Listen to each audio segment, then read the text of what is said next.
Com os olhos fixos nos papéis que segurava, ele comentou que as cores das rosas deveriam ser menos chamativas. Em seguida, levantou o olhar para Leila, e ordenou que ela pegasse as rosas. De novo. E Leila prontamente se retirou, para cumprir a ordem do Duque. Chore, melhor ainda se implorar.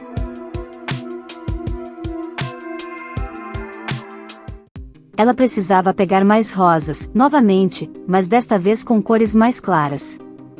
Leila não podia deixar de se sentir frustrada. As rosas, que ele havia instruído a cortar moderadamente, acabaram se tornando o centro do problema. Leila descontou sua raiva no Duque, chutando algumas pedras no chão. Se era assim que ele queria agir, por que simplesmente não lhe disse a cor desejada desde o início? Apesar de sua falta de interesse pelos assuntos da mansão, Leila estava bem ciente de que o anexo à beira do rio era a área pessoal do Duque Erhardit. Ele não recebia muitos visitantes em seu anexo particular, e o número de criados que entravam e saíam também era restrito. Receber a tarefa de levar flores repentinamente para um espaço tão pessoal como aquele, provavelmente significava que era por causa da senhorita Claudine, com quem ele logo ficaria noivo. Ela deduziu que ele queria exibir as flores em seu anexo. Sabendo do amor de Claudine por flores coloridas, Leila cortou rosas chamativas e as trouxe para o anexo, apenas para serem rejeitadas por ele. Ainda assim, se havia algo que Leila podia concluir com certeza, era que a reputação do Duque, conforme o povo dizia, estava muito errada. Não havia como alguém que atormentava os outros sob o sol escaldante do verão, ser considerado um cavalheiro, certo? Leila nunca diria isso diretamente a ele, mas o odiava profundamente. Ela fixou os olhos no anexo. Só entraria depois de encará-lo o quanto quisesse. Enquanto subia as escadas externas do anexo, Leila encontrou o mordomo saindo do local, acompanhado por uma senhora. Eles precisavam retornar à mansão, o que significava que apenas ela e o Duque ficariam no local. Seu coração disparou ansiosamente, sem motivo aparente, e ela se dirigiu até a sala de recepção. Matias ainda estava sentado na cadeira, com os olhos fechados e a cabeça inclinada para trás. Estaria dormindo? Ele parecia tão indefeso e descontraído. Acostumada a vê-lo sempre impecavelmente vestido, ele quase parecia uma pessoa diferente. Mas e agora, o que ela deveria fazer?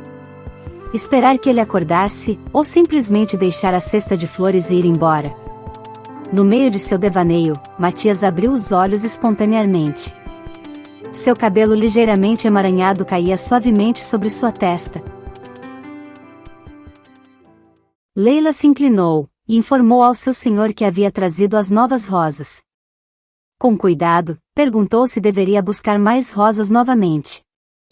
Ele devolveu a pergunta, perguntando se ela iria, caso ele ordenasse. Leila respondeu, que se tivesse cometido outro erro, ela iria, mas que por favor, que ele a informasse de que cor ele gostaria dessa vez. Essa não era a resposta que ela pretendia dar, mas acabou escapando acidentalmente. Ela se perguntou se o calor havia subido à sua cabeça. O Duque pediu que ela se sentasse. E Leila ficou aliviada ao perceber que tinha trazido as cores corretas dessa vez, mas recusou-se a sentar. Se seu senhor estava satisfeito, ela preferia ir embora. No entanto, Matias perguntou à senhorita Llewellyn se não era sua responsabilidade arrumar as flores no vaso, já que foi ela quem as trouxe. Leila tentou explicar que suas habilidades em arranjos florais não eram muito boas, mas o Duque perguntou então se ela esperava que ele fizesse isso. Ela não teve dificuldade em entender o significado daquele pequeno gesto. Eles eram os únicos que restavam naquele edifício isolado, o que significava que ela deveria fazer o que lhe foi pedido, mesmo que não fosse boa nisso. Assim, ela se sentou no banco à frente do Duque, enquanto ele revisava e assinava um documento. Quando ele olhou para Leila, de repente se lembrou do canário que vivia em seu quarto na mansão. Seu pássaro dourado havia lutado em suas mãos, mas ficou quieto após ser transferido para o quarto dele. Com o passar do tempo, o canário começou a baixar a guarda, e se apegou cada vez mais a Matias. A ponto de o ditado, é um pássaro difícil de domar, perder o sentido.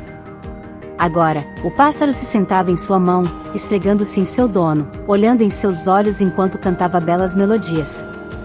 Como se lhe contasse uma doce história. E Leila Llewellyn. Era dela que se tratava. Ao perceber o olhar do Duque, Leila foi verificar se havia água no vaso. Em silêncio, ela se dirigiu ao banheiro para encher o vaso com água. Depois de finalizar o arranjo de flores, Leila perguntou ao Duque se ele havia gostado. Suas palavras anteriores logo se confirmaram, pois bastou uma rápida olhada, para perceber que o arranjo era um completo fracasso. Ele respondeu que estava terrível, deixando Leila com um rosto vermelho de vergonha. Ela se desculpou e ofereceu trazer uma empregada mais qualificada. O Duque, no entanto, ordenou que ela se sentasse, o que deixou Leila confusa. Ele repetiu a ordem, e ela notou a mesa de centro ao lado do sofá, onde havia uma bandeja coberta por uma cúpula prateada. Ele disse para ela comer. Quando Leila abriu a tampa, encontrou sanduíches e um copo de limonada. O Duque se perguntava, por que ela parecia tão perplexa novamente. Será que ela não havia gostado da recompensa por seu trabalho? Matias manteve os olhos fixos na confusa Leila. Seu plano era pagar a ela um valor justo pelo trabalho, depois que ela comesse os refrescos. Ele se lembrava de como ela parecia feliz com aquele garoto, comendo bem, e sorrindo radiante para ele. Seu sorriso era como a luz do sol. Se esse era o tipo de coisa que ela apreciava, ele daria uma recompensa adequada ao nível. Apesar do resultado do trabalho ter sido medíocre, ela havia dedicado tempo e esforço consideráveis para realizá-lo. Leila agora parecia perturbada. Ela agradeceu ao Duque, mas afirmou que estava bem. Nesse momento, Matias se lembrou novamente da xícara de chá intocada que Leila deixou naquele dia. Ele então tomou um gole de seu uísque gelado. Leila disse que se não houvesse mais nada que ele precisasse que ela fizesse, ela iria embora. Matias apoiou o copo vazio, e se isso era realmente o que ela queria, então... Ele a chamou pelo nome e zombou. Por acaso suas palavras soavam como se ele estivesse pedindo? Leila sabia que aquilo não era um pedido. Afinal, ele não se importava nem um pouco com seus sentimentos. Dizer não seria inútil. Se ela recusasse novamente, isso poderia gerar consequências maiores. A melhor coisa que podia fazer era comer o mais rápido possível, e sair dali. No entanto, ela já havia almoçado e comido biscoitos de sobremesa. Para piorar, ela havia ido e voltado ao anexo sob o sol escaldante, o que provavelmente a impediria de ingerir qualquer coisa, já que isso a fez perder o apetite. Tudo parecia uma punição pela tarefa que lhe foi dada, e pelo fracasso no arranjo de flores. Enquanto comia, Leila se perguntava por que ele a observava daquele jeito. Ela então abaixou o rosto, tentando evitar o olhar dele. Matias pensava que ela não havia mudado nada. Mesmo quando criança, Leila sempre olhava para baixo e fugia sempre que o encontrava, como se tivesse visto algo que não deveria, o que o irritava profundamente. Ele repousou o copo na mesa de centro. Aproximou os dedos da fita do chapéu de Leila. Desatou o laço que estava amarrado sob o queixo dela. E tirando o chapéu de palha florido de sua cabeça, disse que se ela era uma dama, deveria tirar o chapéu enquanto estivesse dentro de casa. Leila ficou surpresa com a ação repentina dele. Ela poderia suportar tudo o que ele já tinha feito com ela. O modo como ele ria casualmente depois de colocá-la em situações tão desconfortáveis. Ou como lhe dava ordens, como se seus sentimentos não significassem nada.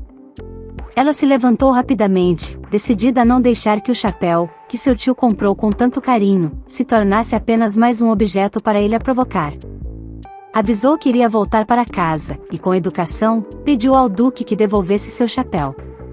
O Duque olhou para a bandeja, e em seguida, voltou a olhar para Leila, ordenando que ela terminasse de comer. Ela deveria comer, para que ele lhe devolvesse o chapéu. Só então poderia ir embora. Era simples assim. Mas Leila não queria. Respondeu que não queria comer mais nada, que não podia mais comer. Então, implorou para que ele devolvesse seu chapéu. O Duque, que já estava em pé, repetiu as palavras de Leila sobre ela não querer mais. A garota entrou em pânico, começou a se desculpar, dizendo que era tudo culpa dela, que havia cometido um erro, e que realmente queria o chapéu de volta. Ela estendeu a mão para pegá-lo, mas o Duque levantou o chapéu acima de sua cabeça, deixando Leila pasma. Ela continuou a implorar. Mas o olhar do Duque se desviou para o lanche que Leila deixou cair no chão. Quando seus olhos se encontraram, Matias jogou o chapéu frouxamente pela janela. O vento varreu o chapéu, e ele voou levemente em direção ao rio. Leila correu para tentar alcançá-lo, estendeu a mão para segurá-lo. Mas já era tarde demais. O chapéu caiu no rio. Desesperada, Leila correu até o cais. Ela pensava no que poderia fazer, pois não havia como alcançar o chapéu de onde estava. Precisava recuperá-lo antes que ele fosse levado para mais longe. Ela sabia que precisava agir rápido. Ela se lembrou de sua infância, quando foi encurralada por seus primos. Eles a puxaram e a jogaram em um lago, onde ela desesperadamente gritou por socorro, e quase se afogou. O medo a dominava novamente. Leila só conseguia pensar no dia em que tio Bill chegou em casa com o presente nas mãos. O chapéu era tão lindo, tão precioso para ela. A lembrança do tio sorrindo, feliz ao ver que ela adorou o presente, veio à sua mente com força. Leila tirou os óculos e os deixou sobre o lenço no cais. Matias foi até a janela da frente, que dava para o cais do rio. Inicialmente, ele parecia incrédulo, sem entender o que ela pretendia fazer. Leila parecia tremer dos joelhos para baixo, claramente com medo da água. Ele pensou, ela vai pular no rio só para pegar aquele chapéu idiota? Leila entrou no rio. Ela hesitou por um momento antes de se mover em direção ao chapéu. Matias continuou observando enquanto ela avançava. Embora a água sob o anexo fosse rasa, se ela fosse um pouco mais longe, seus pés não alcançariam mais o fundo. Ela estendeu a mão o máximo que pôde, quase alcançando o chapéu. Finalmente, sua mão agarrou com sucesso a fita. No entanto, seus pés não encontraram mais o fundo. E Leila começou a se afogar. Ela lutou desesperadamente para erguer a cabeça, ainda em choque com o súbito e drástico aumento da profundidade da água. Ela estava segurando o chapéu, agarrando-o com todas as suas forças, como se sua vida dependesse disso. A previsão de Matias se confirmou. Leila Llewellyn pulou na água, apesar de não saber nadar. Menina boba, pensou ele. Ela só precisava comer, pegar o chapéu e ir para casa. Que confusão ela causou quando poderia ter feito essa tarefa simples. Matias deu passos rápidos em direção ao cais. Quanto mais Leila lutava, mais fundo ela era arrastada para o rio, e ele se perguntava por que ela precisou complicar algo tão simples. Finalmente, ele chegou ao final do pier. E mergulhou no rio. O Duque agarrou Leila. E a puxou para a superfície, tirando ela da água. Sob o sol, Leila percebeu que estava em segurança fora da água. Enquanto Matias ofegava por ar, ela mesmo em seu estado, se recusava a soltar o chapéu que ainda segurava. Ela começou a se erguer, tossindo a água que havia engolido, enquanto gotas de água do seu corpo encharcado deixavam manchas escuras no painel de madeira. Um dilúvio de tosse escapava de seus lábios. Matias observou Leila à sua frente. Era inacreditável para ele, como ela ainda se agarrava desesperadamente ao chapéu, mesmo depois de quase se afogar. Afinal, era só um chapéu. Pouco depois, ele começou a rir. Ela o encarou, incrédula. Como ele podia rir em uma situação dessas? Com as mãos trêmulas, ela se ergueu do chão de madeira. Seus olhos estavam vermelhos, mas Leila não chorou. Em vez disso, manteve o olhar fixo em Matias, o homem cruel com um sorriso amigável. Com a respiração ofegante, ela pensava que ele era o único culpado por tudo aquilo. Foi ele quem jogou seu chapéu no rio, agora completamente encharcado.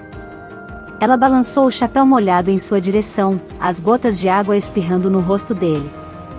Era uma pequena vingança, mas que pouco importava, já que ele também estava todo molhado. Não faria diferença se ela jogasse um pouco mais de água nele. Ela começou a sacudir sua saia encharcada, espalhando as gotas de água em Matias. Enquanto secava seu rosto úmido com a mão, ele perguntou se ela estava achando aquilo divertido, acrescentando que já estava começando a ficar menos divertido para ele. Ela desviou o olhar, se perguntando como poderia estar se divertindo com tudo aquilo. E então questionou por que ele estava fazendo aquilo com ela. Ele a provocou, esperando que ela o agradecesse por ter salvado sua vida. Leila ficou espantada. O que ele acabou de dizer? Ela simplesmente respondeu, que achava que nada disso teria acontecido se ele não tivesse jogado seu chapéu no rio. O Duque se levantou, e respondeu que não era essa a resposta. Aquilo não teria acontecido se ela tivesse comido pacientemente o sanduíche, e saído depois, sem complicar as coisas. Leila ficou tensa e se inclinou em direção ao Duque, seu rosto completamente vermelho. Com as gotas de água nas pontas dos dedos, ele fez o mesmo que ela, respingando água nela. Ele então disse, que isso também não teria acontecido, se ela não tivesse tomado a tola decisão de pular na água, mesmo sem saber nadar. Leila se sentia como se fosse explodir, mas se forçou a se segurar. Afinal, ele era o Duque, mestre de Arves. Ela não podia permitir que seu comportamento colocasse tio Bill em uma posição difícil. Ela teria que suportar tudo isso. Por ele. Pelo tio Bill. Então, ela se inclinou para o Duque e agradeceu a sua graça por tê-la salvado. Matias ajustou as mangas de sua camisa molhada, e pediu que ela o agradecesse novamente, mas como uma dama. Mesmo irritada, ela se conteve, e pediu por favor, para que ele aceitasse suas sinceras desculpas. Ela sabia que não era verdadeiramente uma dama como aquelas aristocratas. Ainda respingando água nela, ele disse que mesmo assim, ela deveria se comportar como uma dama na frente dele. Seja o que fosse, ele era um cavalheiro afinal de contas. Ele sorriu para ela, enquanto Leila permanecia incrédula. Ela colocou seu chapéu de palha encharcado. Fez uma reverência cortês, muito parecida com a graciosa dama que Matias queria que ela fosse, e agradeceu mais uma vez por ele ter salvado sua vida. Para finalizar, disse que estava indo embora e deu adeus ao Duque. Ela se virou, deixando Matias para trás no cais. Suas pernas estavam trêmulas, e ela estava a ponto de cair, mas Leila lutou incansavelmente para não relaxar os músculos das pernas. Ela jurou que não cairia naquele dia. Não iria permitir que ele a tratasse como um brinquedo mais. Com lágrimas nos olhos, Leila dizia para si mesma que não choraria. Ela não queria chorar por alguém assim. Leila conseguiu escapar daqueles olhos azuis, tão frios quanto a água do rio, e correu de volta para casa assim que saiu da vista do Duque. Foi como naquele dia em que correu segurando uma moeda de ouro nas mãos. Seus olhos estavam tão vermelhos que nem a sombra do chapéu conseguia escondê-los. Envergonhada e com raiva, Leila correu cada vez mais rápido pelo bosque. Ela começou a se lembrar, daquela vez em que viu Claudine e o Duque pela trilha do bosque por acaso. Era a imagem de um elegante cavalheiro escoltando uma bela dama. Parecia uma cena de um conto de fadas ou de um romance. Sem perceber, Leila continuava observando-os. Enquanto caminhavam pela trilha, um vento forte soprou e levou o chapéu da senhorita Claudine. O Duque saiu da trilha para pegar o chapéu. E o devolveu em segurança para ela. Leila achava seus movimentos tão compostos e bonitos. E hoje, ele usou os mesmos gestos graciosos daquele dia, mas para humilhá-la. Leila parou de correr, e se apoiou em uma árvore para vomitar a comida que havia enfiado no estômago, pensando na expressão fria do Duque, como se o que aconteceu não significasse nada para ele. Seus olhos se encheram de lágrimas, mas ela se recusou a chorar. Quando a náusea diminuiu, Leila foi até o riacho raso que corria pela floresta para lavar a boca. Mesmo agora, sempre que estava na frente dele, Leila se sentia tão pequena quanto sempre. Por alguma razão, esse fato não era nada novo. Ela parou para descansar um pouco à sombra das árvores. Hoje, seu coração estava destruído mais do que antes. Leila retornou para a estrada que levava ao chalé, e enquanto se lembrava novamente do que havia acabado de acontecer entre ela e o Duque, tudo em sua mente se transformava em uma raiva crescente contra ele. Ela começou a chutar as frutas do bosque com toda a sua força. Enquanto observava a inocente fruta rolar para longe, Leila franziu a testa, frustrada com sua visão turva. Foi então que percebeu o erro fatal que cometeu. A poucos metros de casa, Leila finalmente se deu conta de que havia esquecido seus óculos. Naquele momento, ela percebeu que o caminho de volta para casa seria mais longo do que esperava. Já era final da tarde, e o som do fonógrafo quebrava o silêncio que se abatia sobre a sala de recepção do anexo. Matias estava relaxado no sofá, com os óculos de Leila em mãos. Quando a noite se aproximava, o vento que entrava e saía do anexo ficava cada vez mais frio. As tardes de verão eram monótonas e pacíficas. Através das lentes dos óculos de Leila, Matias observava o quanto a visão dela era ruim. Ele imaginou que talvez fosse por isso que ela franzia a testa o tempo todo. De repente, lembrou-se da garotinha que sempre o olhava com um rosto mal-humorado. Apesar de sua aparência frágil, os olhos da jovem magra e humilde brilhavam intensamente. Matias estendeu a mão e abriu a tampa de uma pequena caixa de prata, de onde retirou um cigarro e o acendeu. Ele saiu para a varanda que se estendia até a margem do rio, enquanto segurava os óculos de Leila, brincando casualmente com os óculos dela várias vezes. A criança que deveria permanecer por um breve momento no mundo de Matias, cresceu e amadureceu. E transformou-se em uma mulher. Uma mulher com olhos verdes, que o olhavam com um brilho incomum. Uma fragrância fresca e doce parecia sempre acompanhar a garota com aqueles olhos brilhantes. O perfume de uma rosa. A flor que preenchia o jardim de verão de Arves. Ele soltou uma longa fumaça de cigarro, enquanto segurava frouxamente os óculos daquela mulher em sua mente. Como uma brisa suave de verão, Matias sussurrou o nome de Leila. Leila Llewellyn. Sempre que esse nome saía de sua boca, uma pequena coceira irritante surgia na ponta da língua. Ele pegou os óculos e os guardou em uma gaveta. A lembrança dos olhos cor de esmeralda que ele vira através dos óculos dela, desapareceu assim que fechou a gaveta. Então, foi ao banheiro e tomou um longo banho quente. Depois, vestiu suas roupas elegantes e arrumou o cabelo. Ao sair do anexo para o jantar, ele se transformou na imagem perfeita do Duque Erhardt, como sempre foi. Caminhou até o carro, pronto para uma maravilhosa noite de verão.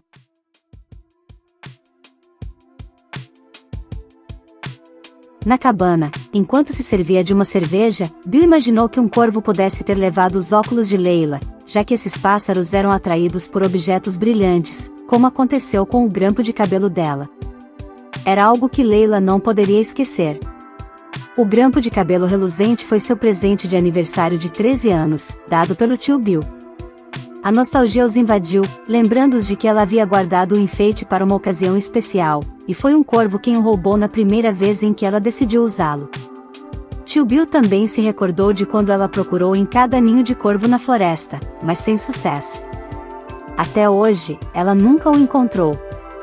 Enquanto brindava seu suco de maçã com a cerveja de tio Bill, Leila disse que se algo assim acontecesse novamente, não importava o quanto amasse pássaros, ela acabaria odiando os corvos. Bill reiterou que ela não precisava ficar chateada com isso, ele poderia comprar um novo par de óculos. Então, ela deveria avisá-lo caso não conseguisse encontrá-los. Ela não precisava resolver tudo sozinha. Leila concordou, mas decidiu não contar a ele que o Duque havia jogado o chapéu no rio, o que a fez esquecer os óculos no pier. Isso só faria se sentir pior, e a ideia disso a deixava inquieta. Ela tinha certeza de que os óculos ainda estavam onde os havia deixado, então planejou ir buscá-los silenciosamente nas primeiras horas da manhã. Leila ficou perturbada no dia seguinte, quando voltou à margem do rio. Seus óculos não estavam em lugar nenhum, embora ela tivesse verificado cuidadosamente o cais e a área ao redor do anexo. Foi então que notou o lenço levemente desdobrado.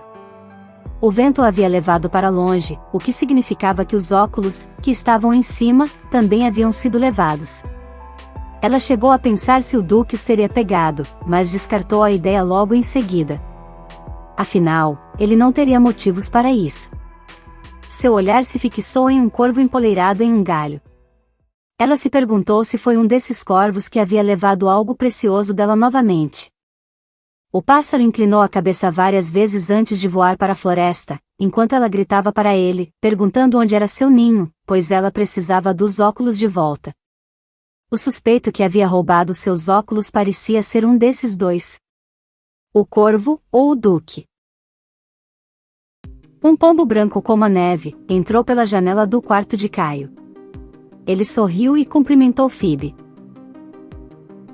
A pomba da montanha, chamada Phoebe, era a mensageira pessoal de Leila Llewellyn, que havia conseguido treinar o pássaro por meio de sua força de vontade há 2 anos. Phoebe não tinha medo de pessoas, e adorava comer bastante. Caio pegou a carta de Leila, que a pomba observava atentamente, esperando sua recompensa. Ele então ofereceu uma refeição generosa para Phoebe, para que ela pudesse recuperar suas energias. Ele se perguntou o motivo da carta, já que haviam marcado de se encontrar na biblioteca mais tarde. Talvez fosse um aviso de que ela chegaria atrasada. Ao abrir o bilhete de Leila, ele leu que ela havia perdido seus óculos e por conta disso, não poderia encontrá-lo na biblioteca, já que ela precisava procurar os óculos e que lamentava muito por isso. Caio ficou indignado. Ela havia trabalhado duro para comprar aqueles óculos, como poderia tê-los perdido? Ele então pegou seu casaco e desceu correndo as escadas, onde se deparou com sua mãe, que queria saber para onde ele estava indo, já que deveria estar estudando. Caio respondeu que estava indo estudar na biblioteca, mas sua mãe insistiu em saber se ele iria se encontrar com Leila novamente. Ele explicou que Leila também estaria por lá e se despediu, saindo pela porta da frente. A senhora Etman já não aguentava mais ver tudo girar em torno de Leila. Por quanto tempo mais, seu filho iria perder tempo com aquela garota? Ao chegar em Arves, Caio chamou por Leila, que parecia um pouco surpresa com a presença dele ali, enquanto pendurava roupas no varal. Parando com sua bicicleta, ele perguntou como ela havia conseguido perder os óculos, e se já os havia encontrado. O rosto de Leila se tornou sombrio, e ela respondeu que ainda não os havia encontrado, enquanto sacudia o lençol branco. Caio se ofereceu para comprar um óculos novo para Leila, sugerindo que poderiam ir à cidade no dia seguinte para isso.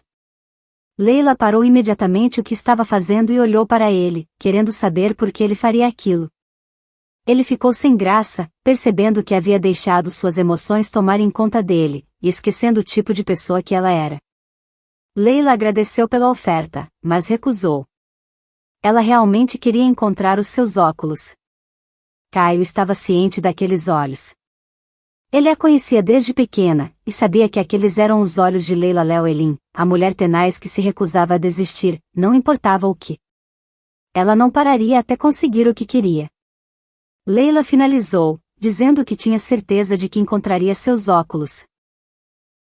Leila começou a vasculhar os ninhos de corvos, e Caio estava ao seu lado para ajudá-la. Durante a busca, Caio alertou para que ela tivesse cuidado com o corvo que se aproximava dela, mas logo em seguida, ela foi atacada por corvos, que não gostaram da ousadia dela de se aproximar do ninho. Depois do ataque, Leila chegou à conclusão de que seus óculos não estavam ali. Eles seguiram então para o próximo ninho, e enquanto caminhavam, Caio pensava consigo mesmo sobre a incrível resistência de Leila. Ela perguntou se já não estava na hora dele partir.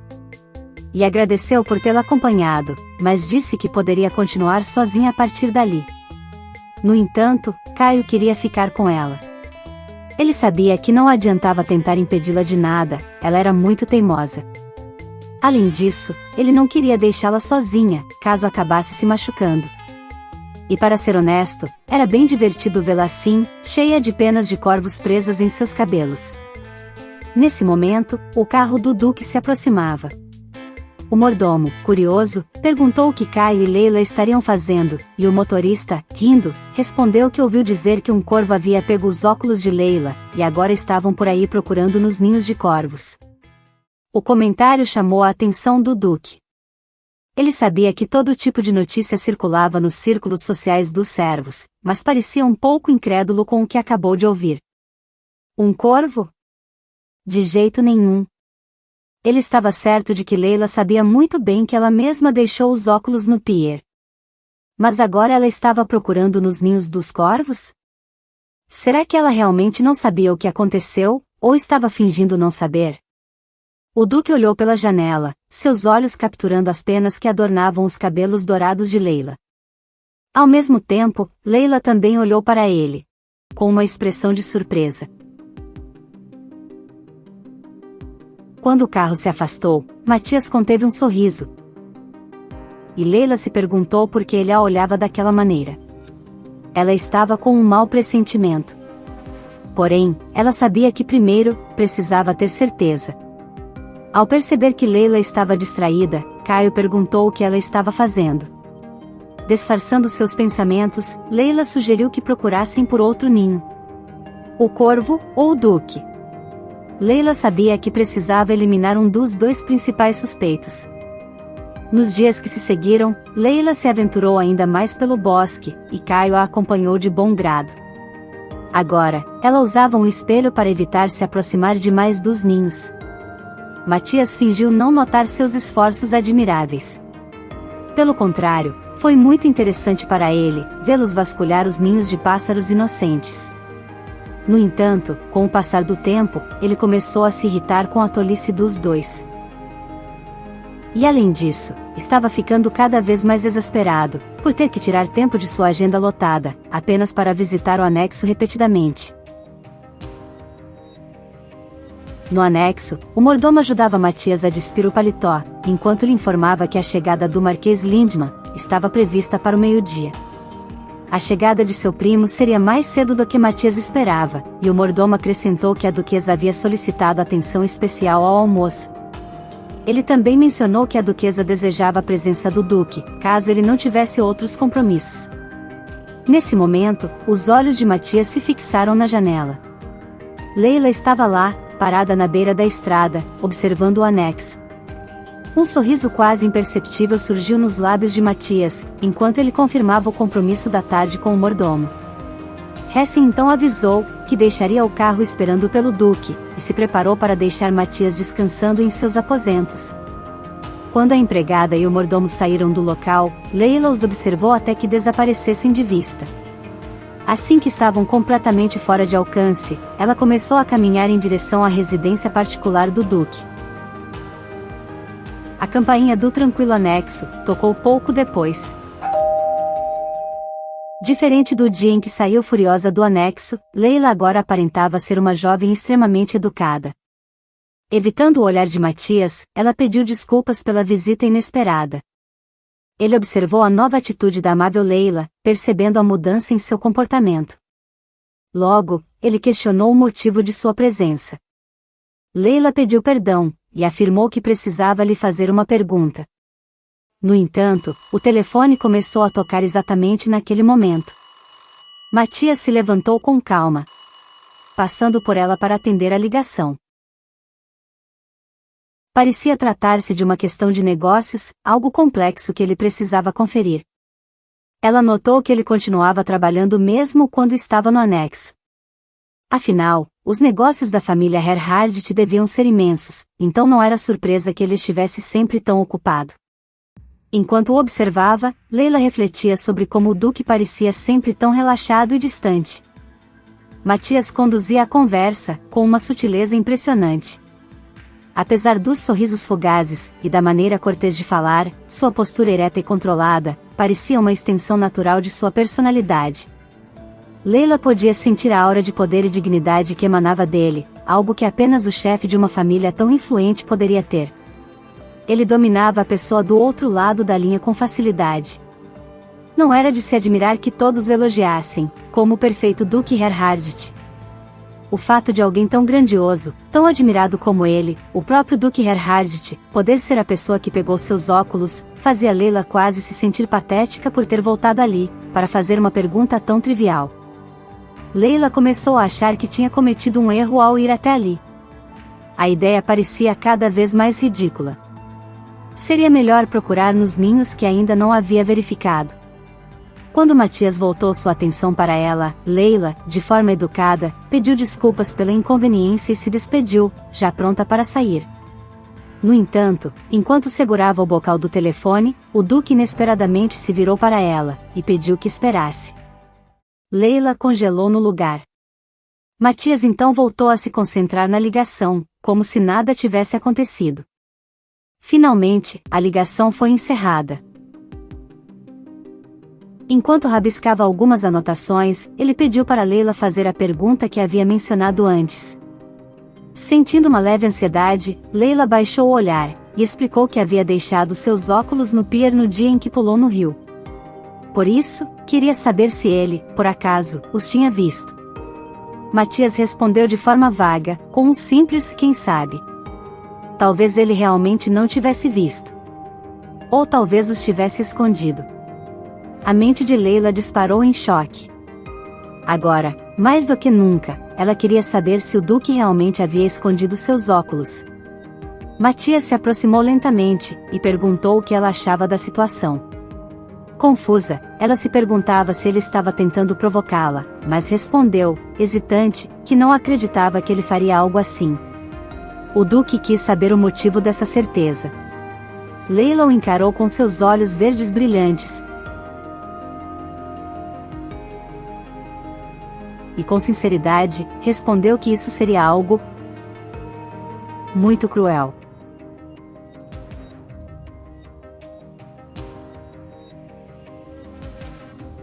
Se curtiu o vídeo, não esqueça de deixar o seu like e compartilhar.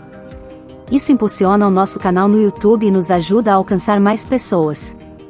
Não se esqueça de se inscrever e ativar as notificações para não perder nenhuma novidade. Até a próxima!